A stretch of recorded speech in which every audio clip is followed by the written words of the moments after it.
Hi అండి, welcome to life గురు. రీసెంట్గా ఒక విచారకరమైన సంఘటన జరిగింది. విజయనగరం డిస్టిక్లో ఆపి ఉన్న కారులో పిల్లలు ఆడుకుందామని డోర్ లాక్ చేసుకొని ఉన్నారు.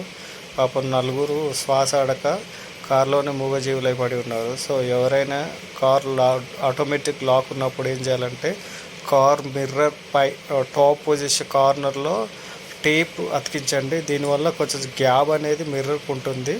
సో పిల్లలు అందులో ఉన్న వారికి ఏం కాదు. ప్లీజ్ ట్రై చేయండి. లేదంటే కొంచెం మిర్రర్ ఓపెన్ చేసి పెట్టి వెళ్ళండి. ఎందుకంటే పిల్లలు అందులో ఉన్న వారికి హెయిర్ అనేది ఫ్లోయింగ్ ఉంటుంది కనుక ప్రాబ్లం ఉండదు. సో కంటెంట్ నచ్చితే సబ్స్క్రైబ్ చేయండి అండ్ షేర్ చేయండి మా వీడియో. Please, thank you.